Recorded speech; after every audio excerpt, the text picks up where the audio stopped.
Here's your chance to see me making the black squid ink sauce from my book. Here's the recipe.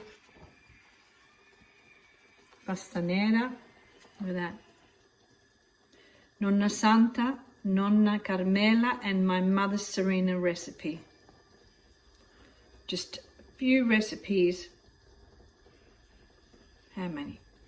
You need calamari, red onion, diced tomatoes, tomato paste, basil, a little bit of chili, garlic, the black ink from the calamari or the cuttlefish, virgin olive oil, and salt and pepper to taste. There's the recipe. And here is the product.